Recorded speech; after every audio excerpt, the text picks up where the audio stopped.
Good afternoon, and welcome to the Stazione Zoologica of Naples. And we are very proud and glad of hosting this important event organized in conjunction with the OECD. Some people advise that they are coming, there are some delays, some problem with connections, but soon the room will be full, and in any case, it's time to start, to avoid any further delay.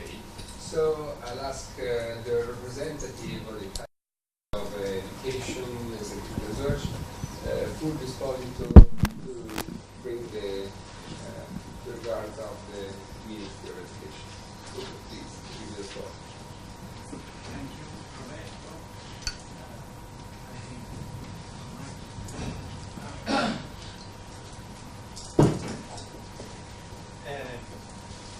I am very pleased to welcome you here on behalf of the Minister of Education, University and Research, Mrs. Valeria Pereira.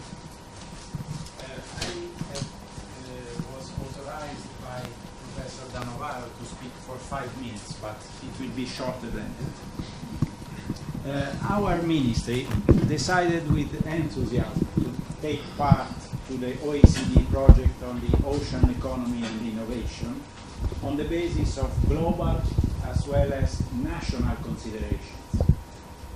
From the global perspective, how to reconcile the need to tap the full potential of seas and oceans in terms of inclusive growth and jobs with the equally important need to preserve the environmental health of seas and oceans is one of the major challenges that the contemporary society is facing. And Italy, with its 7,600 kilometers of coasts, has to stay on the leading edge together with the countries who have decided to cope with this challenge. From the national perspective, we saw in this OECD project an occasion to complement and implement a renewed political commitment for research and innovation in this area. You may be aware that in these days is finally taking off the operational phase of the PRIMA initiative, Partnership for Research and Innovation in the Mediterranean area, focusing on food and water resources. The initiative, based on an idea launched by Italy back in 2013, involves a number of members of the European Union and several other countries from the southern bank of the Mediterranean Sea, and is supported by a remarkable financial commitment by the participating countries led by Italy. Furthermore, Italy took the leadership for launching the Blue Med Initiative, a transnational initiative born within the European Union, which aims at developing the blue economy around the Mediterranean Sea, tap the full potential of the marine and maritime sectors, structuring transnational cooperation to create new blue jobs and to promote at the same time sustainable prosperity and the environmental status of the region. The deep involvement of Italy in the field of marine research and innovation is further witnessed by its participation in the European Multidisciplinary Seafloor and Water Column Observatory, a research infrastructure known as EMSO, the headquarters of which are here in Italy at the National Institute for Geophysics and Volcanology.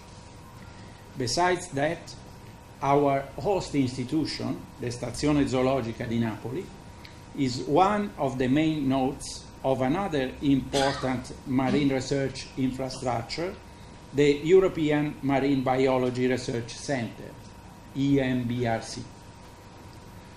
On the basis of all this, the participation of Italy to the OECD project on the ocean economy and innovation was seen by our ministry as another star to be added to this constellation.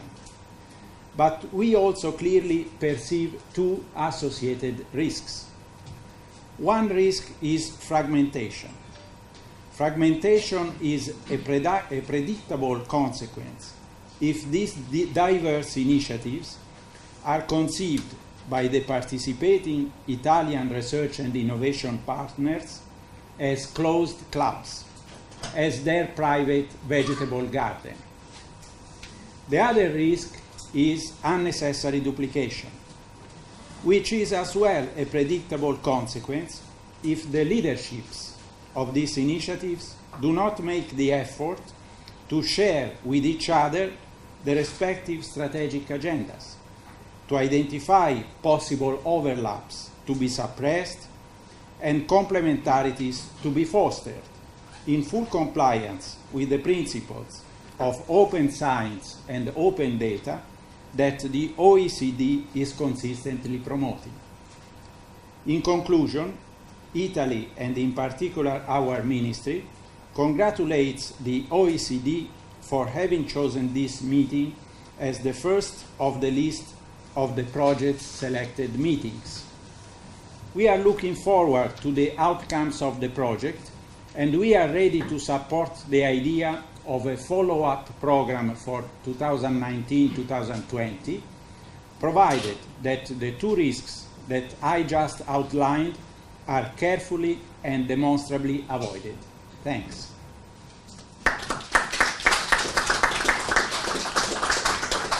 Thank you very much, Ms. Colston. Really appreciate the information.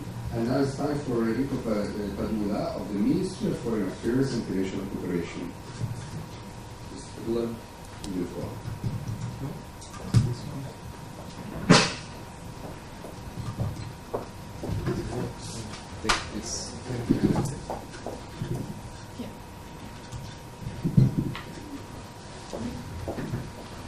Professor Fulvio Esposito, Italian representative of the OECD Committee for Scientific and Technological Policy. Professor Roberto Donovaro, President of the Zoological Station Anton Dohrn in Naples. As a representative of the Ministry of Foreign Affairs and International Cooperation, I start by saying that ocean is by definition an international issue. The earth waters are connected and not dividing regions and nations. And Italy, Naples, first of all, is a perfect demonstrator, in itself a geographic and cultural bridge through the seas, and especially here Naples through the Mediterranean Sea. The OECD has long-lasting research interest in ocean and ocean economy, conducted within the Directorate General for Science, Technology and Innovation. And this is already relevant because studies are focused in research and innovation, intensive use of the ocean waters, and ecological and economic sustainability, with a long perspective up to 2030. Today, the focus is on the ocean, but connecting some of the most relevant keywords about sustainability and about economics. We have indeed together here the greening, concerning the shipbuilding, infrastructures, marine infrastructures, decommissioning about marine platforms, science, research and innovation, restoration of ecosystem. All this comes together as well, of course, in this conference. The economics connected with the healthy keeping of the oceanic system is indeed linked to all the knowledge and research necessary to innovate while preserving biodiversity, clear water, economic resources, industrial assessment and human living. Strategic and updated relevance of this meeting is given by the overlapping of the two themes, indeed the ocean and the industry innovation and infrastructure. Those two themes are today converging. We are convened here especially because the government's necessity to handle ocean in the long perspective in connection with scientific research, industrial companies, international organizations, and we all look forward in the long run to fulfill those ambition targets. Scientific research developed around oceans is clearly one of the strongest interests of research in Italy. We do have research institutions as the OGS, Istituto Nazionale di Oceanografia e Geofisica Sperimentale, the National Institute of Oceanography and Applied Geophysics, which is based in Trieste and dedicated to oceanography and counting on its own vessel, the OGS Explorer, an oceanographic research ship, but all other Italian research institutions have many programs dedicated to ocean and sea waters. I will just name but a few. The ISMA, the Institute of Marine Science, is a CMR institute with a long recognized experience in marine studies, both in the coastal areas and in the open oceans. Another institute is the ISAC of the CNR, with its program Global Ocean Satellite Monitoring and Marine Ecosystem Studies. While another part of the CNR, ISIA, is developing the program Fixed Point Open Ocean Observatories. Also the ENGV and ENFL, this is the National Institute of Geophysics and Volcanology, and the International Institute of Nuclear Physics are deeply involved in some aspects of them, as we can see from the meeting of today. And we are proud of our research vessels constantly in explorative missions, as Italy participates on European programs devoted to monitoring the mercury pollution of marine ecosphere, and it was part of the GMOS project, which is now concluded, the Global Mercury Observation System, devoted to exploit both scientific parameters and economic relevances of the marine world. In conclusion, we are more than sure that today and tomorrow a relevant step will be taken to provide shared tools for development and preservation of oceans. Thank you.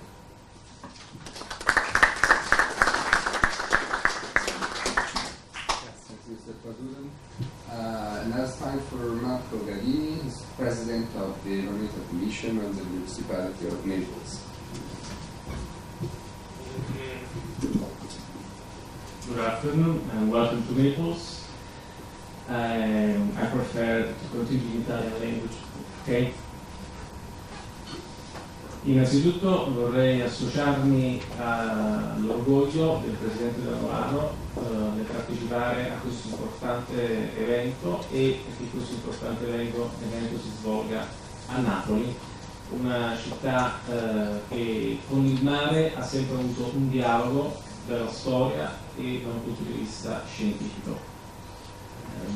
Mr. Gardini was associated with the position expressed by Mr. Paduran and Mr. Esposito, and saying that also the municipality of Naples is proud to host this important event. Ci tengo a trasferirvi il saluto del primo cittadino della città di Napoli, il sindaco Luigi De Magistris, impegnato in una riunione in ANCI, che da sempre si è dimostrato vicino alla stazione antologica Giorno e alle attività che questa svolge e al grande orgoglio che portiamo nel poterla avere qui a Napoli, perché rappresenta un punto di eccellenza mondiale. Il mare per la nostra città ha sempre avuto un'importanza strategica, ma dobbiamo pensare che fino a qualche anno fa, e non parlo di molto tempo fa, parlo di circa 10 anni fa, l'ufficio dell'amministrazione comunale che si occupava del mare si chiamava Problematiche del Mare. Da qualche tempo questo ufficio si chiama Risorsa Mare. Questo è un grande salto in avanti culturale e credo che rispecchi in pieno l'obiettivo di questo consesso odierno. The mayor was it was not possible for the mayor to be here, but he wants to welcome you all here in Naples. He is very proud to host the Stazione and Anton Dohrn as an important national institutions, and just to let you understand the importance that the sea have for this municipality. Since some years ago, the name of the office that were in charge to the problematic of the sea was problematic of the sea, and now the mayor changed the name in Sea Resources. That's a conceptual change. Nel territorio napoletano, oltre alla presenza di alcune importanti aree marine protette che hanno ben inteso il rapporto che ci deve essere tra il mare e la risorsa che questo rappresenta, abbiamo una vasta area che negli anni è stata utilizzata come stabilimento siderurgico e che ha completamente devastato un ampio spettro di mare. Credo che la zona di Bagnoli possa rappresentare, e su questo già sono in atto delle importanti attività del governo, della regione e del comune di Napoli, un importante punto di arrivo di un progetto che si propone appunto di riorganizzare e di ripensare al rapporto che c'è e alla possibilità di sfruttare la risorsa del mare. Quindi con questo augurio, con i vostri ringraziamenti e con la grande ospitalità di questa città vi auguro una buona giornata. The Naples have several marine protected areas, but also in the Bagnoli Bay, a very large part of the coast that is now polluted by the Zoologic industry that were present, and this municipality is now very strongly engaged also with the Stazione Zoologica, I can add, in the plan for restoration of the areas. So, thanks again to the representative of the measure of the Naples municipality. It was right, we have a special relationship, we always had a very special relationship. Time to use the floor to myself, sorry, and to introduce you briefly to the couple of words about the Stazione Zoologica, and then let me make an overview of the background, the reason why we organized the 4 main lines of this walk.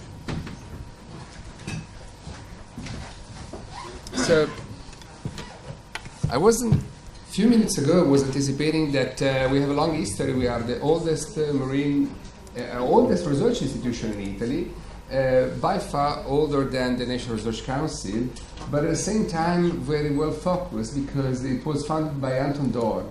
And the reason why it was founded the Stazione Zoologica was that at that time, we are the second half of the 19th century, still the Darwinian hypothesis of the evolution had hard time to be endorsed. And we wanted to demonstrate that there was a revolution. Evolution is in biology what is innovation in technology. So understanding that the things are changing and what has been in the past is the basis for promoting new things that are coming out. So there is a link also in the need of innovation in science, in development of infrastructure, whatever. In this case, the Stazione Zoologica acted as a research infrastructure which hosted some 27 Nobel Prizes that were investigated here, gaining prizes for their research in the biological and biomedical fields. The evolution of the Stazione Zoologica since the foundation in 1872 has been far later. This institution was moved from a private institution into a public research institution, and then recognized recently by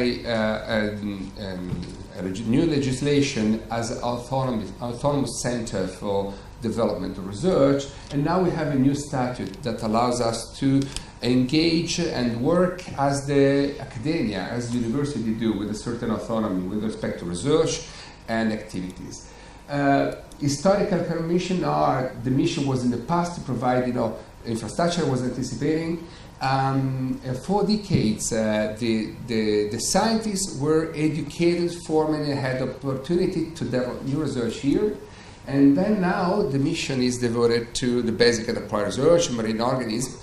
And I have to confess that the documents of ACD were strategically important to define the vision of the Stazione Zoologica towards the objective of the research in the field of international development, international cooperation, and international research. So now the Stazione Zoologica is primarily a biological institution working with a highly integrated and interdisciplinary approach. This is the Stazione Zoologica from the sea view, and at a glance, just a quick overview of what we are. Some 200 scientists, international hub of cooperation, top publications, international PhD with the Open University, in several doctorate courses with the different Italian universities, Important outreach activities, the aquarium, which is being restored in the largest Mediterranean turtle point and turtle research center. We are developing just beside us the new Anton Dohrn Museum for the Evolution of Marine Life, and the largest marine library in Europe and whatever. So we are trying to open as far as possible the research center to a large audience. But also was mentioned by Fulvio Esposito, the node for the European infrastructure, collaboration to 3 European infrastructure. There is also EMSO and LifeWatch. A few days ago, the Stazione Zoologica became the seat, the headquarter of the national cluster Blue Growth. And we are very proud of that, and this will be also the area where, the organization of the entire cluster. It means 100 institutions. I'll give you an update later on. Is providing access to marine organisms in the area of Bagnoli. We are planning, as being financially supported by the Minister Fedeli, the development of the largest marine farm and factory in Europe to produce marine models and to produce organisms for research and for other activities. A lot of collaborations. That is the natural, history of us. So we think that the biodiversity is a tool and is a target. We think that, and this is why we are here, and we were so keen to promote this workshop together with OECD, that the future of the development cannot be unsustainable as in the past. We need to develop ecologically sustainable development, and the challenge means that the future of technologies will allow us to do that better. This is why also we think that sustainability is not sufficient per se. We are in a second phase. We could call that meta-sustainability. It's not sufficient to say, I'm not impacting anymore. We need to recover, unless the system we destroyed will take centuries to recover. We need, of course, to grow in the economical terms, but also to do that in the perspective of doing that without further damage. But also the industry of restoration could be an important industry, and the business of the future, we have some important talks. So knowledge from the sea, knowledge for the sea is our mission. In few words, that means doing something for the sea and use at the best resources. The strategies outline these main pillars that are very, close to those also reported and indicated at the basis of the document of Circular Economy 2030. And we identified also the main challenges, and I see that here that besides the importance of developing new opportunities for growth, marine biotech, for instance, the issue of global change in marine ecosystems that provide the sequestration of almost half of the CO2 produced. The conservation of natural heritage and the marine resources are key topics we need to face in the future. Proud to say that thanks to the new initiative of the Ministry of Education and Academic Research, Italy is finally in the project and will keep, its feet in this project in the future. And also that thanks to the document 2030, the Italian Ministry of Education and Research promoted the development of the Italian cluster for marine growth, and the main line were those exactly reported and indicated by the previous document.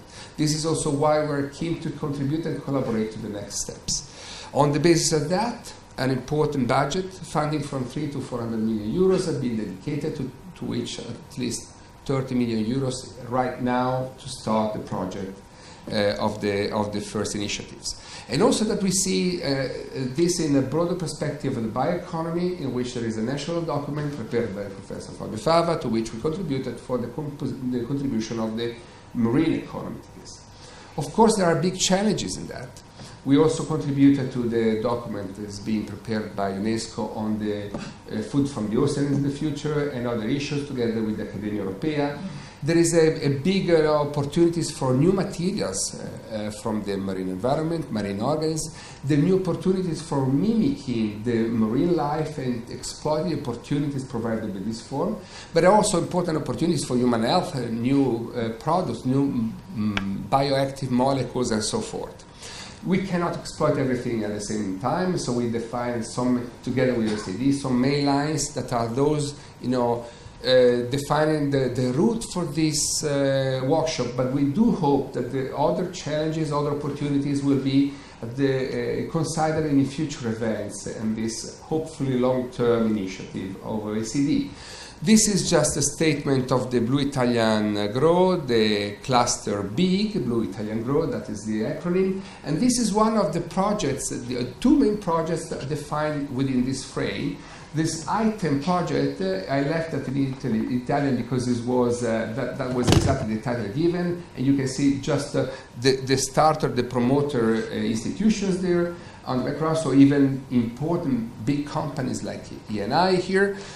We believe in technological innovation to protect and value marine ecosystems. This means that we are perfectly, online with the indications and the expectations of OECD in this perspective. There is a strong initiative by Italian government and our ministry to support research through novel infrastructures, so important cooperation and important elements in this perspective. Food Esposo mentioned in Versailles, we strongly believe that the opportunity of marine life also in the innovation in the biomedical and environmental fields. And I'm going to conclude to say that a few weeks ago, myself together with other colleagues, David Billett this year and others, we tried to define and outline to see if we can construct a vision by which, as indicated by our representative of MAECI, we see the oceans and seas as opportunity to connect through transnational cooperation, providing unprecedented efforts. We are aware that no single nation can afford the exploitation and exploration of the oceans, and this could be an extraordinary opportunity to cooperate at the international level. So thank you very much once more for being here, and I hope we all enjoy this great opportunity of the workshop. Thank you very much.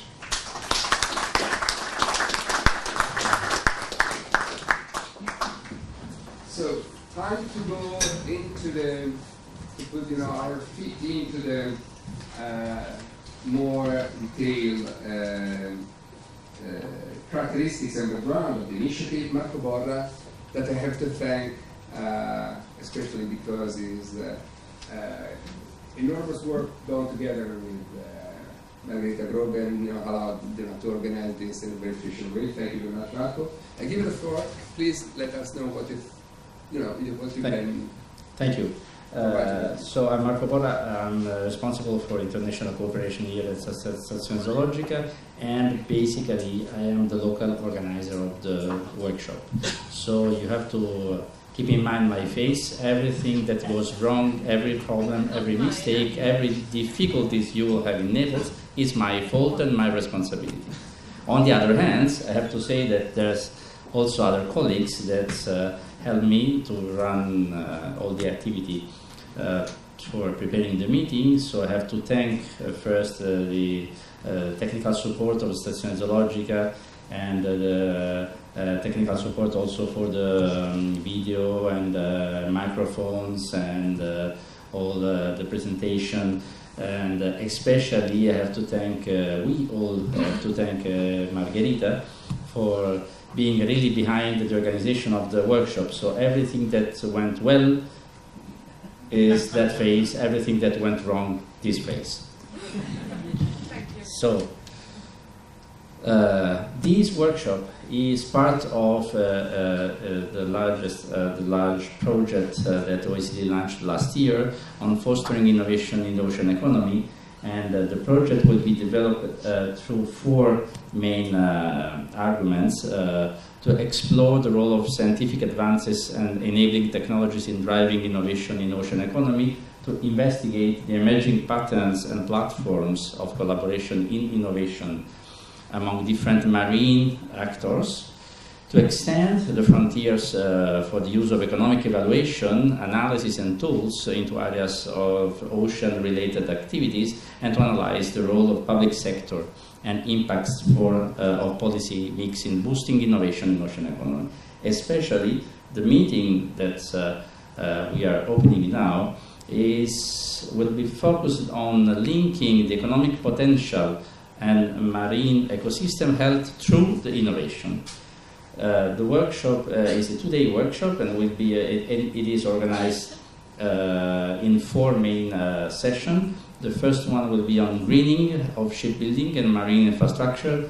Then we will talk about the commissioning of marine platform. We will talk also about the pivotal role of science and technology in enhancing maritime spatial planning, and last, innovation as a key force driving the potential emergence of marine ecosystem restoration industry. We know all that there's a momentum for the blue growth. Now the blue growth is really an actual issue. I will give you very shortly insight in the 4 main key points that will be addressed during these 2 days. The first is innovation to support efficient marine protection through implemented maritime spatial planning. The starting observation is that 50.4% of terrestrial areas are protected versus 3.4 of the marine ones. So there is now the momentum to establish marine protected areas and to develop a system of marine spatial planning. Second, and this will be achieved at different levels, in different layers, like conservation, energy use, shipping, recreation, offshore aquaculture. The second key point will be building the industry of marine ecosystem restoration, because the ecological restoration, that is the process of assisting the recovery of an ecosystem that's been degraded or destroyed, is essential to overcome the natural resilience that is too slow to recover the natural goods and services. The third key point will be decommissioning of marine infrastructure. The rules for decommissioning on offshore infrastructure are really not clearly defined, and needs to be absolutely defined and agreed at global level. So there's a need of implementing regulation, protocols, approaches, and developing industry of efficient and sustainable decommissioning. The last point will be the innovation for developing eco-sustainable shipbuilding of marine infrastructure in a perspective of a circular economy. What we need to be ecologically sustainable in the development of marine economy, we need a completely change of view, and we need to approach a holistic point of view for the conservation of natural resources like habitat, fisheries, etc., for the conservation of biodiversity, to reduce the anthropogenic impact, and to and for the recycling of raw materials and non-renewable resources. These will hopefully constitute also new opportunities for eco-sustainable marine shipbuilding and infrastructure industry. This is my last message. I think that the environment and the economy are really both sides of the same coin. If we cannot sustain the environment, we cannot sustain ourselves, definitely. And so, this is my last slide. I hope that you will enjoy these 2 days in Naples. Thank you. Great, thank you, Matter. And Claire, Julie, this is time for you, and you were with us since the beginning, so you're part of this initiative more than many others, so please. Thank you very much. So, ladies and gentlemen, dear colleagues, it's really a pleasure to be in Naples, and I really first want to start thanking our magnificent hosts. The Stazione Zoologica, Anton Dohrn, you've been absolutely wonderful to work with. So, Professor, thank you very much for having us here in Naples, and a very special mille grazie to Marco and our friend Margarita. You've been absolutely incredible to work with. So thank you very much, and I'm sure you'll see throughout this workshop how much I just thank you.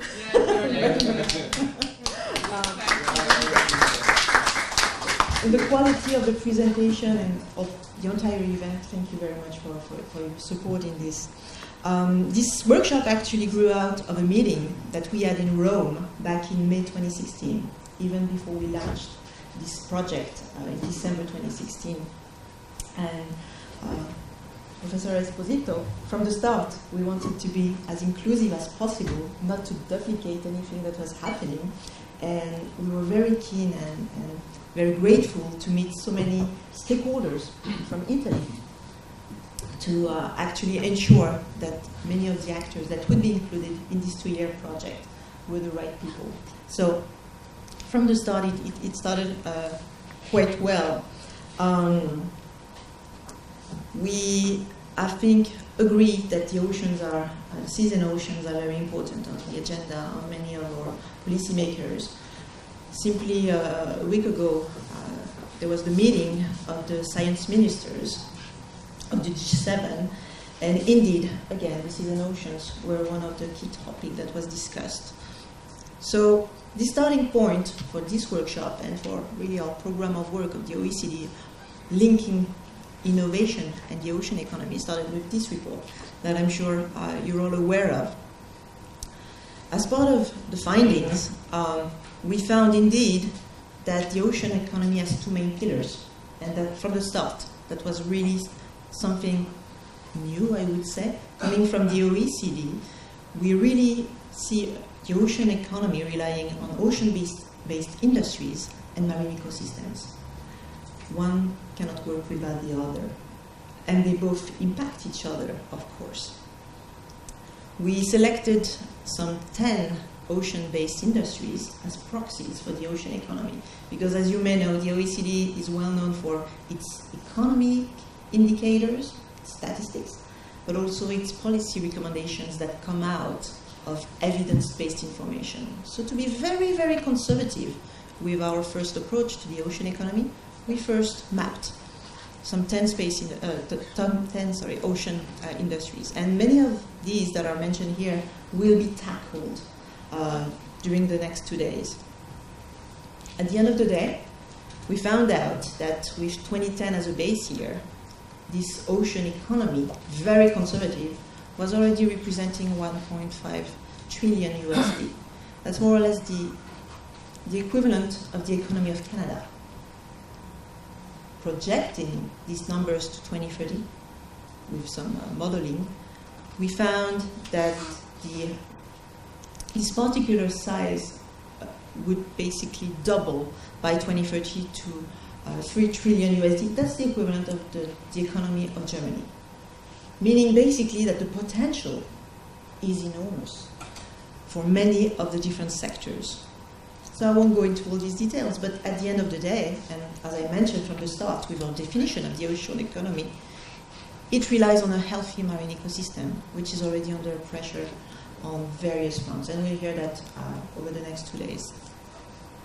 So one key finding out of this exercise was not only the numbers, again very conservative, but very helpful to help policymakers actually take notice of the importance of the ocean for their economy, but also that business as usual, well, it's not an option for the future.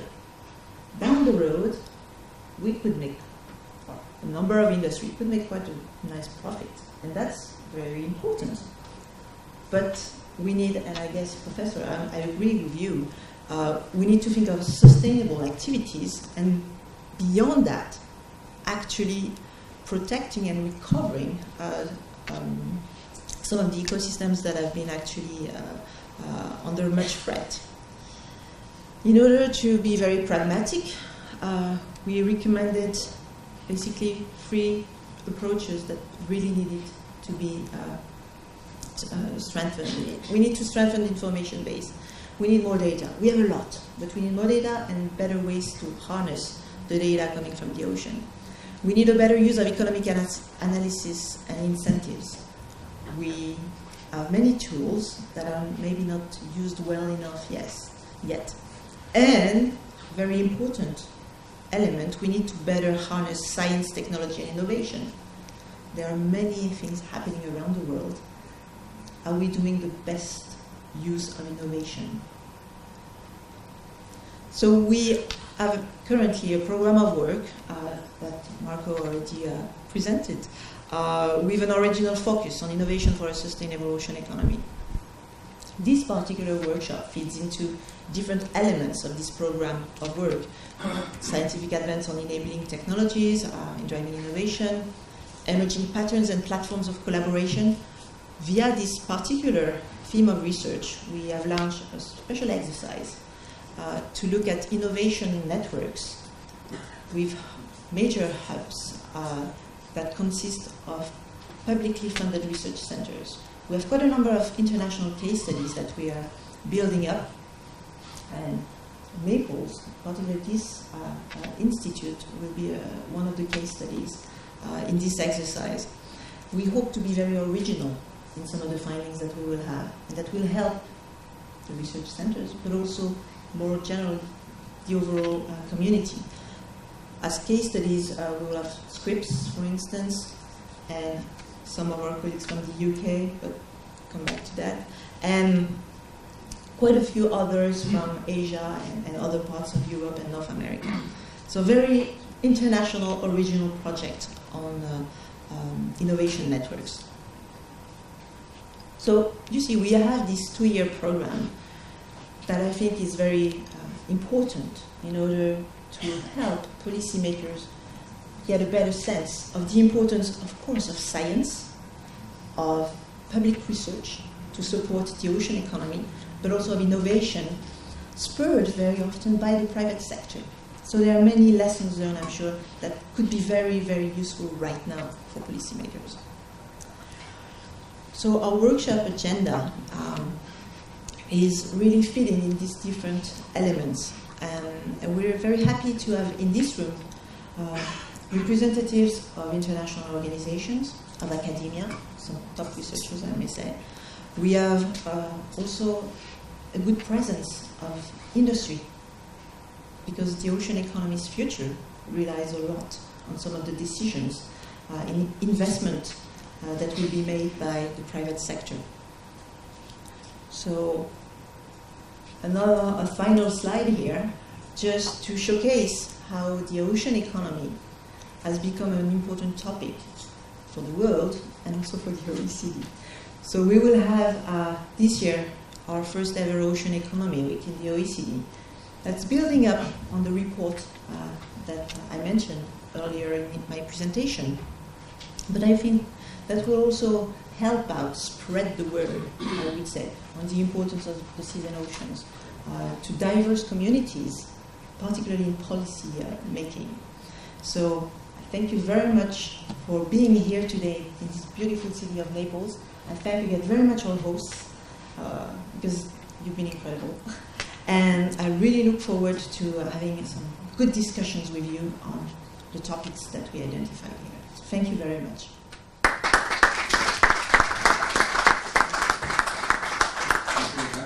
Thank you very much indeed. Very important. We appreciated this presentation when you came to Rome. I recall with the Fulvio Esposito some time ago, and you absolutely convinced us about the importance of the strategy. And now it's time to move into the solid matter of the innovation and ideas. And this is why I asked the members of the player here to give the floor to the keynote speaker, Kevin Kosher, Associate Director, Innovation and Enterprise UK National Oceanography Center. The title of the presentation is Linking Ocean Sustainability and Innovation. Then I give you the floor for the sharing.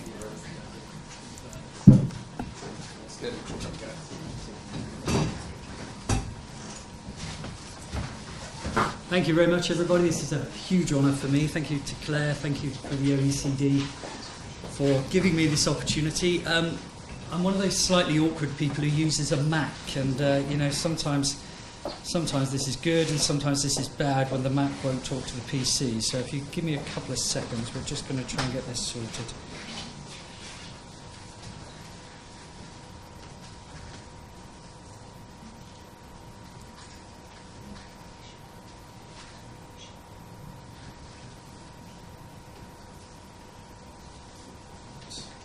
Can you stay with me a second?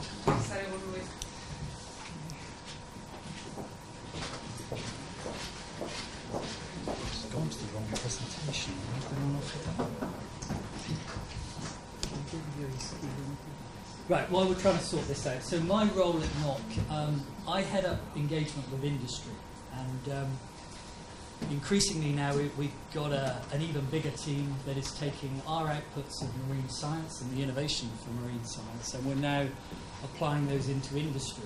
But also we're now increasingly working with communities, coastal communities all around the world. So my talk today is going to be really around the innovation we've been driving for marine science. We've got a very extreme hostile environment called the ocean that we're trying to make sense of.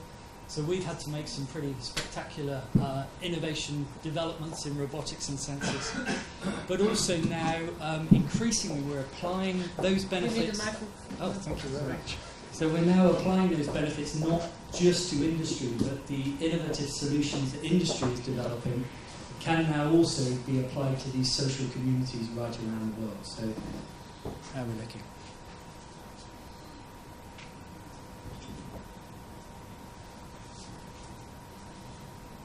Looking good.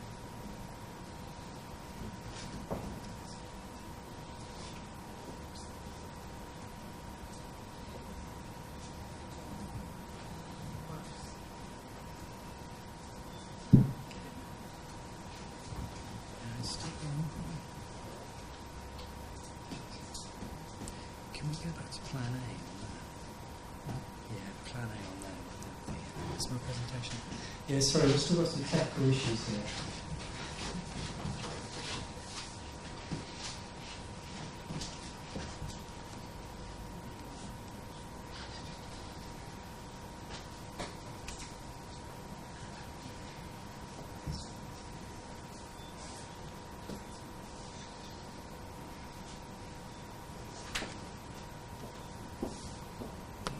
Fantastic, and a huge relief for me because I was going to have to make up half an hour talking then. Right, so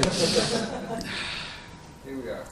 okay, so here we go. Now this image is fantastic, and you're going to see this image used time and time again today, I'm sure, but it really does encapsulate everything that's going on. You know, a vast array of innovative technologies, trying to understand this ocean environment, but also being used increasingly by offshore industries and also society. So firstly today I'd like to start with posing a question, not a question that I asked, but a question that Sir David Attenborough amongst others have asked.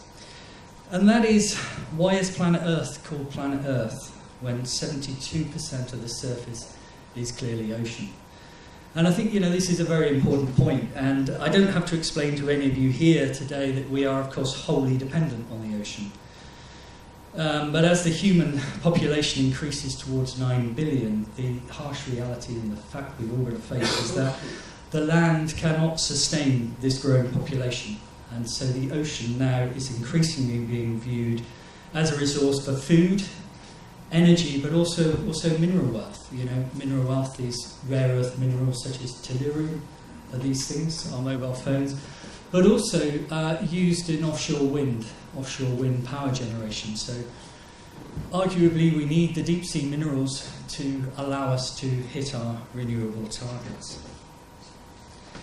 So I had some debate with Claire this morning about this, but I think the figure we've got there probably comes from the World Wildlife Fund estimation. This was a very broad sweep across marine and maritime, but the ocean provides goods and services for an estimated value of 2.5 trillion per annum. So this is equivalent to the world's 7th largest economy. And crucially, more than 1 billion people depend directly on the ocean for their main source of food. But the key issue today is, as it's already been hinted at, the ocean is a very fragile ecosystem, and also a rapidly changing one, with sea level rising and extreme weather resulting. And this is a big issue because 80% of the world's population live on or very near the coast. So we can really see that the ocean provides us with both threats and opportunities. And this is where we, the National Oceanography Centre, come in. We're not here to provide opinion. We're not here to say whether one sector is good, whether one sector is bad. That's not what we do. We're here to produce the scientific evidence on which policymakers can make those decisions. And overall, we're here to make sense of that changing seas. So let's look at some of the issues we're looking at.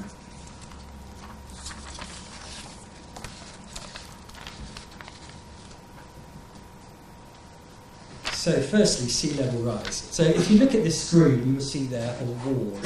Now this wall was used as a flood protection of London, and the lowest part of that wall was constructed as a result of a storm in 1879. Several floods at the end of the 19th century saw that wall raised even further. And then with extreme events in sea level in 1928, they saw that defence lifted again, with a further temporary addition being constructed after 1953. All of this was then, of course, superseded by the Thames Barrier, a project that we worked with. We worked with something called the Natural Hazards Partnership, so the UK Met Office, the Environment Agency and NOC. And we largely determined how big that structure had to be and where it should be positioned. And the Thames Barrier now, when it is closed, saves an estimated £30 million per day to the City of London. So that's obviously a very big saving. The harsh reality is, though, that the Thames Barrier is likely to be superseded and will need something else very soon. But of course, it's not just cities under threat. It's also low-lying delta regions too, not only with the potential to displace people, but also the saline intrusion that results from increasing sea level is affecting both agriculture and aquaculture alike. So we're investing an awful lot of time and effort into determining just how many people could be displaced and the areas of highest risk. There are many predictions of just how high and just how much adaptation measures will cost. One there estimating up to 50 trillion to take action to safeguard these people. But while we engage extensively in the modelling of these impacts, our interest is also in driving innovative solutions to real-time measurement, as I'll demonstrate next.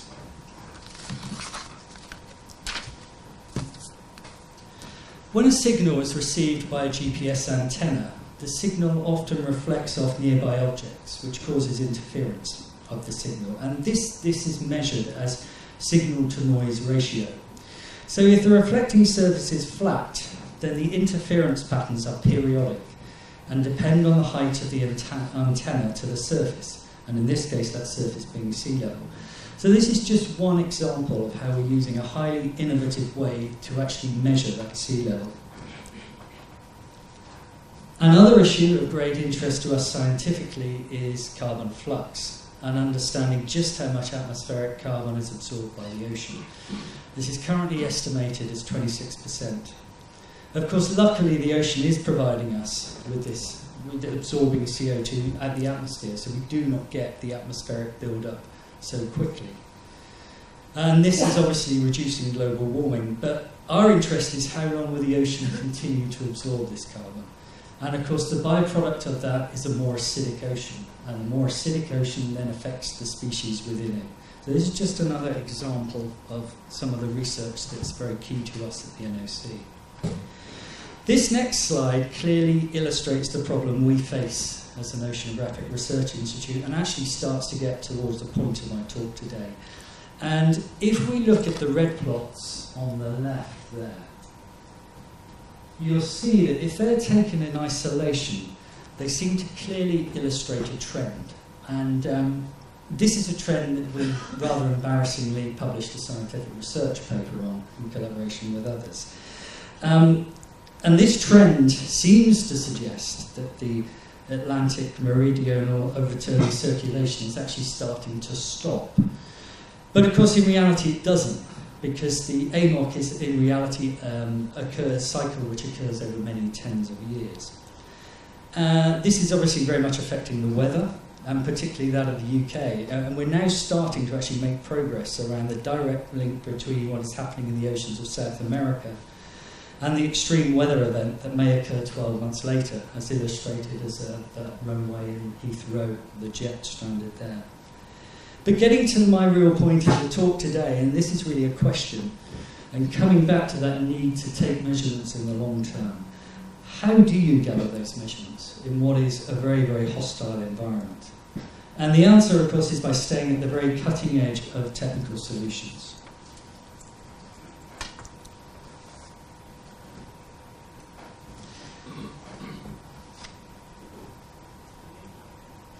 Okay, so yes, it is true. We do know more about the surface of Mars and the Moon than the sea floor. And also quite shockingly as a species, we managed to put 12 people on the moon. But we've only ever sent 3 people down to what we would call full ocean depth. But let us just reflect on what we refer to as full ocean depth. So full ocean depth to us is about 6,000 metres down. So 6 kilometres down, or if you drive in the UK, about 4 miles down. That's an extremely long way down, it's extremely dark, it's extremely hostile. The pressure at that environment is above 610 atmospheres. So it's an extremely hostile environment. So actually it's more a case of the laws of physics than our will that's the issue. But persistent observation in extremely hostile environments is where we're at as the National Oceanography Centre. And whilst it's true we will stick sampling systems on board anybody's ships who let us, and we're now starting to increase use of satellites in the Argo float network. But increasingly, robotics is where we're at. So using the robots to go and capture data, capture information in a very cost-effective way, and that's really what I want to talk about next. So for us, our robotic journey started about 20 years ago.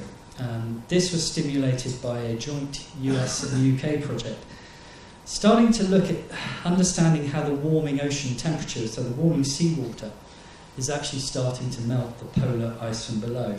And you can just see in the very back of that slide there, the edge of the Pine Island Glacier. And so we started to develop this platform here. This is AutoSub 3. And this, curiously, was powered by 5,000 torch batteries. Now, this was 20 years ago. That was state-of-the-art. This is all we generally had. But we had 5,000 of those in there to power this beast. But we managed to collect some very fascinating data from this mission. And you know, it's really data that could not have been collected by any other means. Very difficult to send a person under there. Obviously, if we'd have had a military submarine, then possibly, but very difficult. We did actually lose that robot. The robotic systems have a large abort weight. If they run into problems, they drop the abort weight and they come up to the surface, which is fine if you're in open ocean, but obviously not if you're under the ice. So that ocean robot is still there. It's about 20 miles in. We know it's there. It will eventually come out because of global warming, but I think those 5,000 torch batteries will probably be flat by the time that happens. But if you push the boundaries of marine science, you know, this is what we're going to have. So the next challenge for our marine robots was, how do you find the deepest hydrothermal vents that exist in our oceans? And to do that, we created this full ocean depth platform that you see here. So this one, perfectly capable of going down to 6,000 metres and all the extreme pressure that brings. So the black smokers, as we call them, and the ones we captured on this mission, they occur at about 5,000 metres down, so 5 kilometres down. And this presents a real scientific challenge to place any equipment anywhere like near them. You imagine you've got a ship on the surface, you've got to dangle something off of that ship, and hopefully you're going to get near the black smokers. So what we did, we deployed the robotic vehicle that you saw to do something that we scientifically call mowing the lawn. So, you know, strange obsessive craze we have in the UK of mowing our lawns. But you fit a sensor on the robotic vehicle and it goes up and down over the seabed. And as you'll see in the middle of that plot on the left, that had a sensor on there which was determining chemical anomalies in the water column. So that then told the ship where to drop the ROV. And the ship dropped down the remotely operated vehicle right next to those black smokers, and we managed to get some amazing footage, as you see there, which was beamed around the world by the BBC. So just quickly to highlight another use for that platform, this same platform has been used to look at the condition of deep sea, cold water, coral, marine protected areas following 8 years of no fishing. But also really to highlight how we often use robots in combination with other platforms. And here is an interesting plot of the Whittard Canyon. And on the left-hand side, you'll see multi-beam results from a ship. And then in the middle there, you'll see what happens when we drop the AUV down. So this is largely increasing our data collection by about sort of 10 times resolution. And then if we need to go in even further to get the imagery you see on the right-hand side, we will then drop down an And of course, I can't leave this section of slides without at least mentioning Boaty McBoatface. And if you don't know the story of how that name came about, ask me later, because it is quite a funny one. The technicians who developed that platform are a bit embarrassed about it, but in reality it's actually attracted more public attention to the NOC than any of our science publications. So if people latch onto the name and understand more about oceanography, that's fine. The key thing I want to mention about Boaty, though, is unlike the other platforms, this has a very long-range endurance. So this can do up to 6 months on one mission and up to 6,000 kilometres. Now, that's an amazing feat of engineering for science, because we can get those long-term persistent presence observations. But it's also making this platform commercially attractive, and I'll come back to that a bit later in my talk. It's not just robots that have been the focus of our attention. So in reality, a robot is nothing more. And a robot in this sense, we're not talking about autonomous shipping, we're just talking about marine autonomy platforms to go and gather information. But a robot is nothing more than a taxi or a truck to get what sensors you need to the right part of the ocean to capture that data. So the sensors are a very important aspect, and that really goes to make up the system. So we have a 30-strong team developing new sensors for new applications, making them smaller and reducing the power requirements so that they can go into autonomous platforms. And you'll see there that is actually a purple glove, and you'll see how small that CTD, so conductivity, dissolved oxygen sensor actually is. But all these things are allowing them to go into robotic vehicles. So far, what I've talked about has been innovation for marine science. So how do we develop this new technology to enable us to get that persistent presence required in this extreme ocean environment? But how can we also benefit industry and also the wider ocean economy, and also other sections of society in the developing world? So firstly, let's take a look at our fleet. So this is now currently the largest robotic fleet in Europe. It consists of many different types of platforms, some commercially available off the shelf, some that we've developed ourselves.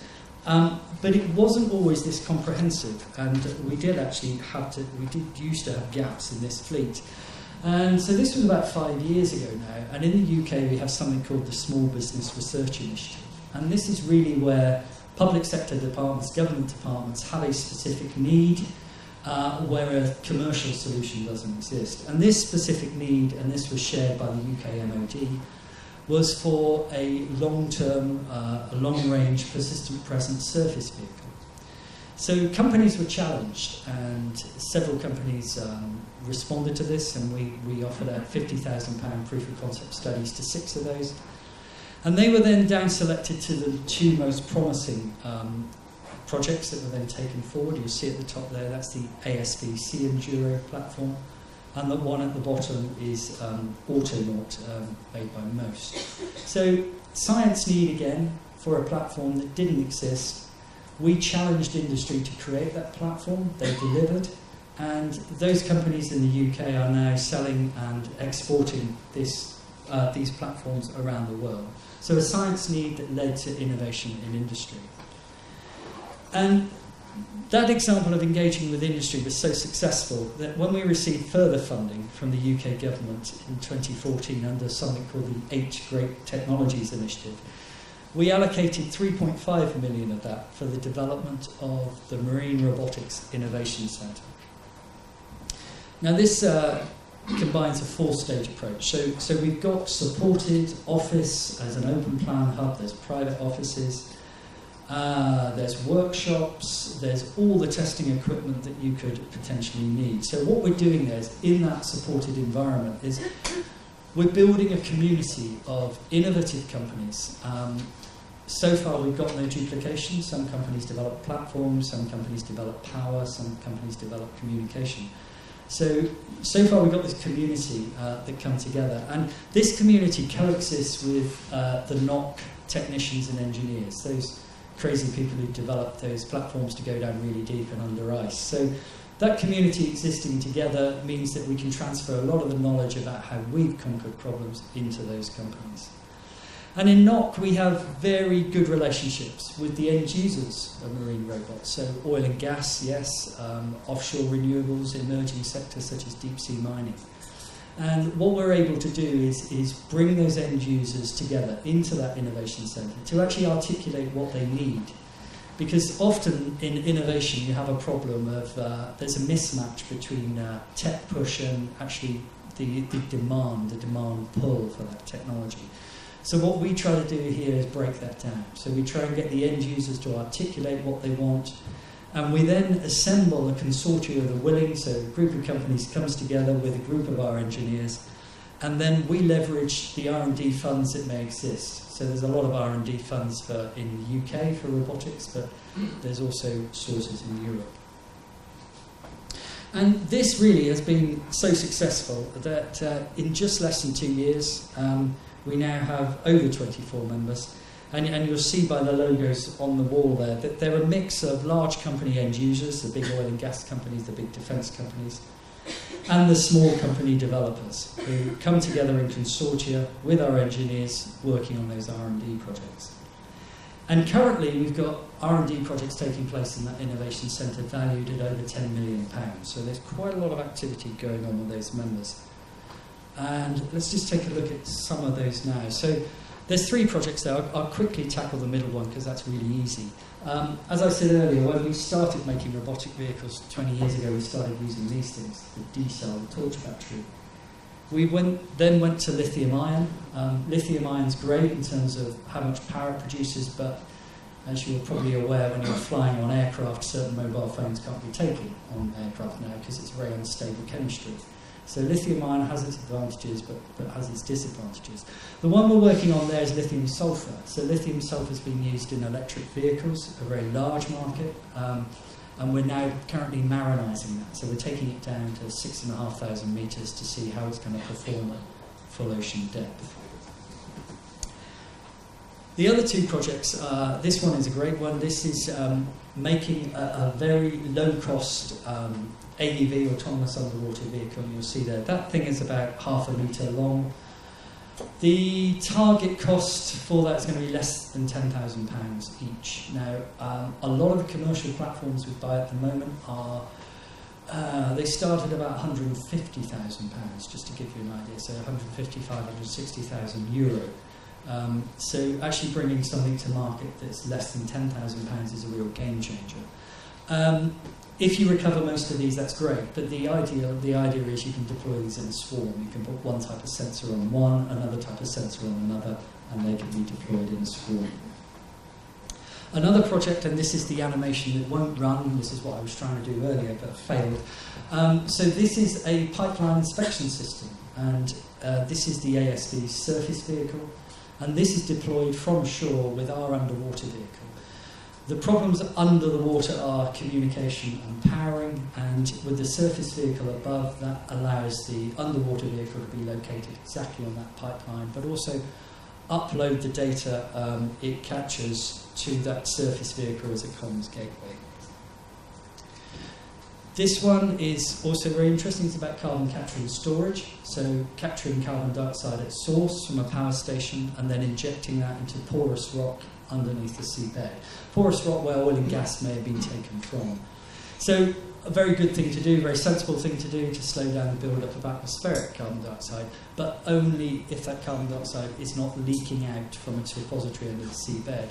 So the question there was, how do you cost-effectively monitor the carbon capture and storage sites? And again, it's one of our AUVs fitted with the right sensors going up and down over that storage site, monitoring for leaks.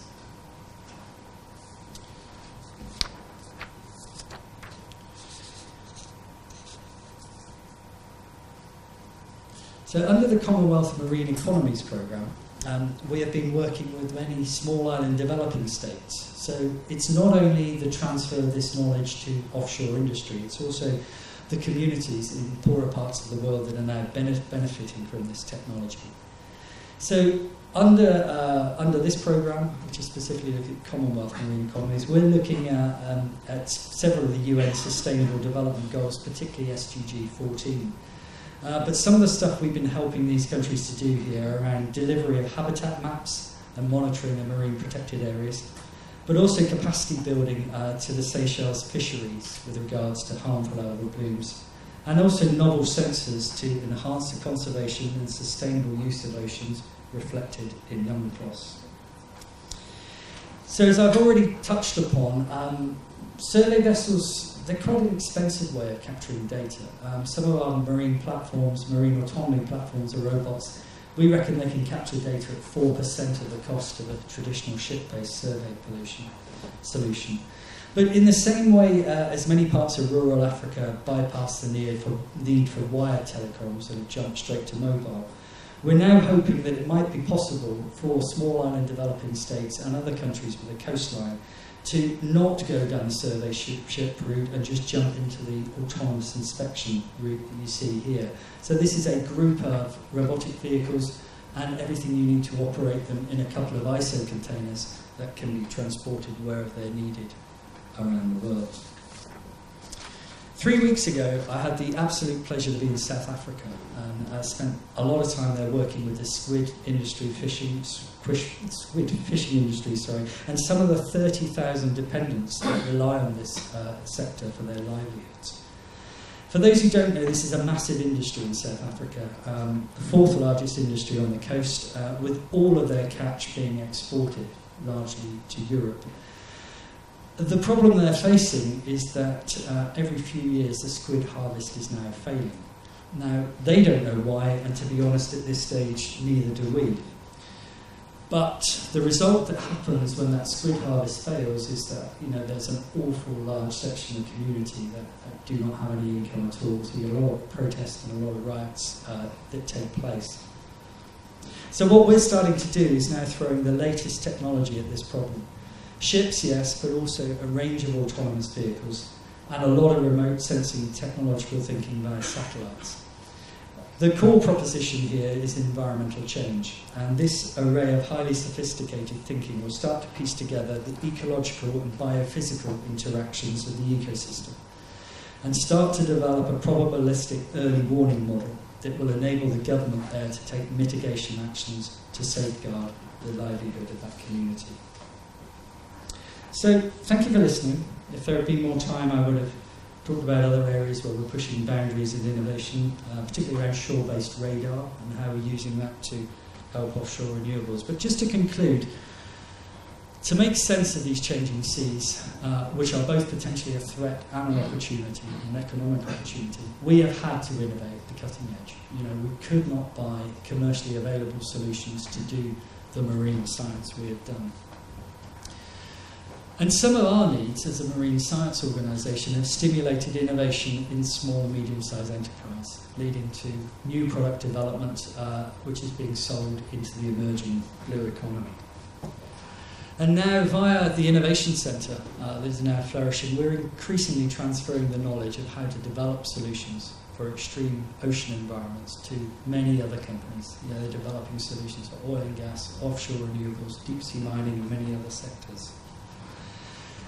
And those developments will in turn enable the future ocean economy, but it's also going to inform, de-risk and also optimise their operations. And oil and gas, for example, is a key sector at the moment.